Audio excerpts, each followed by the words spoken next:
When I'm working on dressing fasteners, I always suggest starting off on the tabletop, because if the activity is totally unfamiliar to you, then it's easier to work on it when you can see it rather than when it's on you. There's obviously loads of ways to work around dressing fasteners. Someone else can do them for you. You can buy garments that don't have buttons or zips. Velcro is on loads of clothing as well.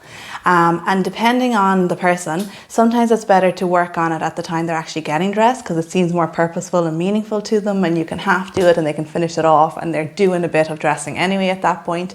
And other times, if the mornings are a rush or getting ready for bed is a time where they're really tired, then that's not the best time to work on it. So you suss it out yourself. So for buttons, the first thing is just to look at which way the buttonhole is. So if it's vertical or horizontal, because that determines where you want to be holding the button. So for closing buttons, I generally leave the top buttonhole till the end because the material is thicker and that actually makes it harder. So you want to show the person where to hold. It's beside the hole, right beside the hole. It makes a difference. And then the side of the button, push it in, and then pinch, pinch, and pull it through. So if you're going to half do that, you'll put it into that point, and then you'll let them finish it off, just that pulling motion, and you'll be the one putting it in. Sometimes if it's hard for someone to know where to hold, I might colour in the side of the button here, just with a little bit of pen, so they can kind of see that's where they're meant to go pinching.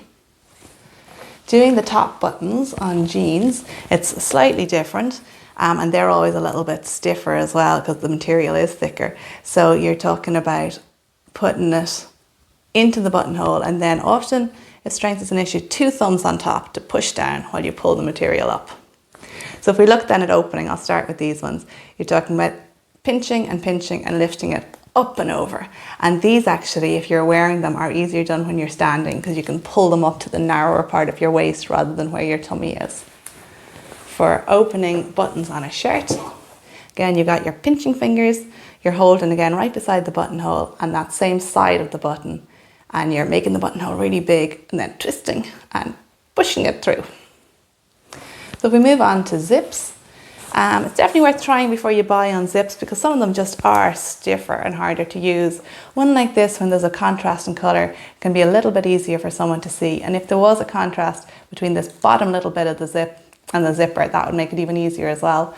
2 of the most common reasons why a zip isn't working is that this hasn't been brought right down to the bottom, so there's a little gap there, and that when the person puts the zip in, they don't hold it on this side, so that when they lift up the zip, the whole thing comes out as well, which is really frustrating. So generally I teach to push this down, down, down and hold it there. Then you put the plastic bit in at the top and that goes down, down, down, down, down. It has to go right down to the bottom. Then stay holding on that side and pull it up. So those are kind of the 3 points to look at. Is this right down? Has this gone right down? And are you holding it on that side before you pull it up?